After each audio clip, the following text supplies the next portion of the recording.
Quantum Riffs. Short. Refuse receptacle vermin. Trashpocalypse.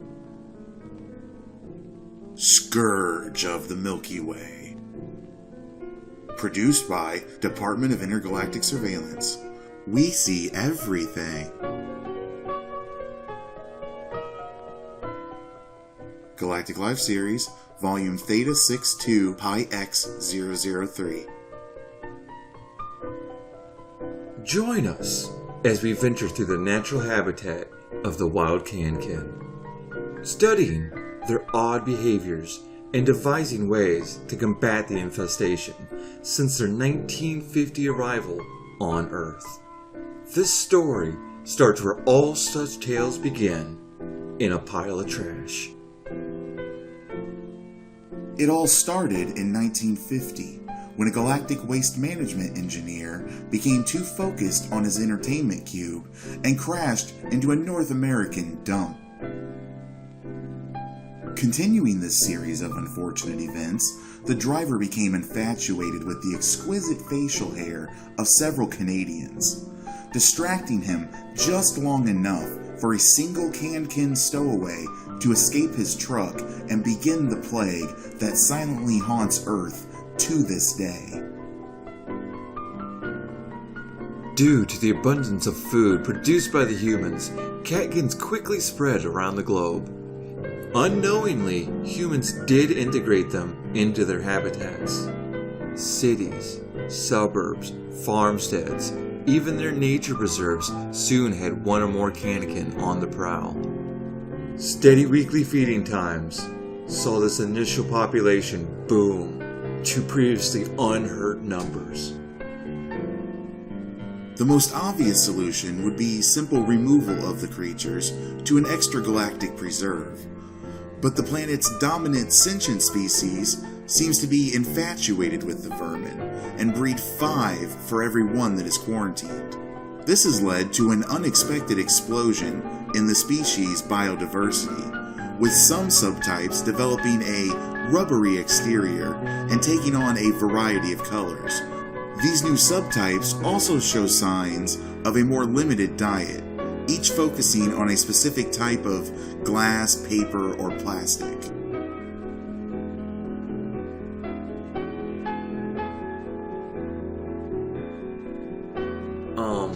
Is it still showing trash? Yeah. Do we keep going? Yeah, keep going. Isn't there supposed to be a truck or something? Not yet. No? Another 30 seconds? Really? For that long? Yeah. Okay. With just a small amount of trash each day, a Can-Can is able to spawn multiple Can-Cans. The term for a newly spawned Can-Can. These little Can-Cans vary in hue, some blue or green, while others choose a more red or yellow.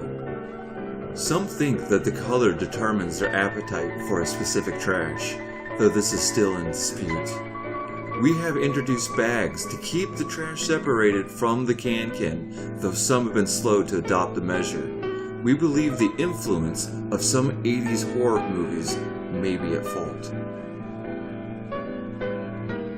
The battle against the Can-Can Scourge is a multi-pronged operation. It includes everything from public outreach programs detailing proper trash handling strategies, subtle corporate and government influence by quantum corporation lobbyists, and even direct action through our covert agents should a situation be dire enough to warrant it.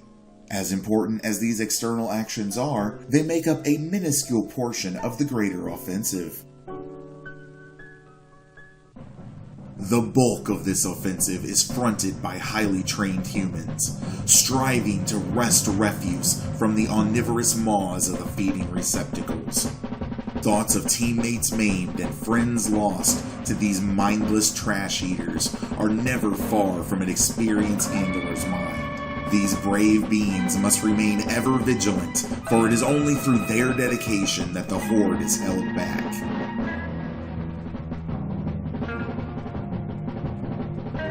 Though well trained, the professionals must move quickly, where they risk loss of life or limb. The Kankin's vicious thrashing can strip flesh from bone in only a moment of distraction. Once emptied, the Kankin is unceremoniously ejected back into the wild from whence it came. The half-digested trash is then mixed with the other collected refuse to be further processed at a remote site.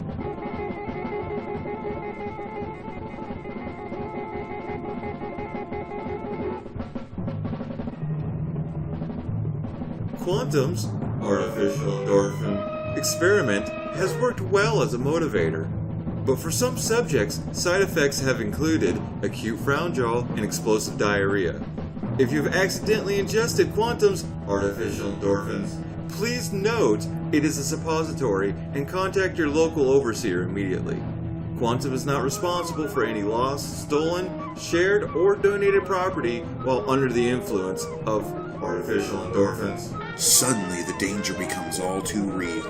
The innocent cameraman attacked by a rabid receptacle. Our fearless agents spring to action, dragging away the more passive of the pack, saving a precious life. Thankfully, once they are fully gorged, even the most aggressive of Kankin is as docile as an inanimate object and can be manipulated with ease.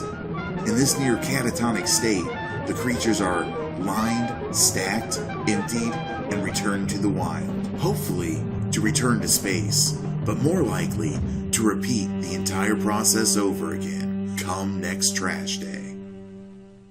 While this process may seem cruel at first, do not feel bad for their plight, for without this deterrent, overbreeding would put the planet's entire ecosystem at risk. This alley once had a single Kankin before the abundance of food. As corrosion and rot spread through the crowded population and resources dwindle, the looming threat of conflict grows exponentially.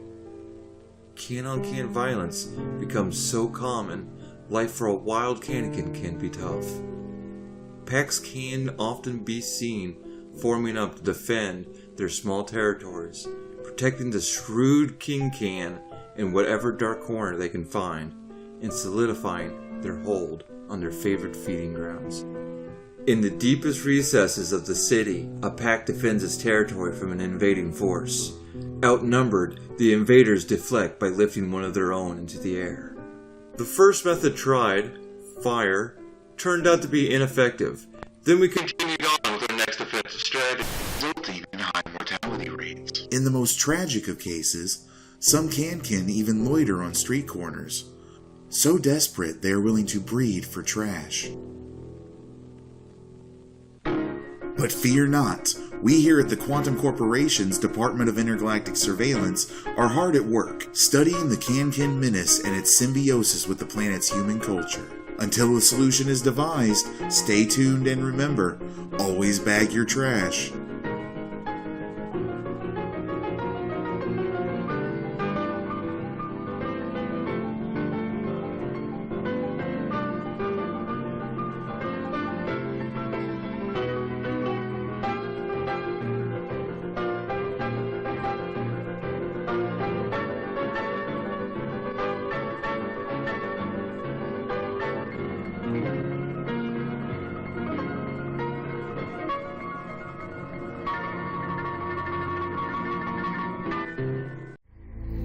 Quantum Riffs. Short. Riffs from beyond.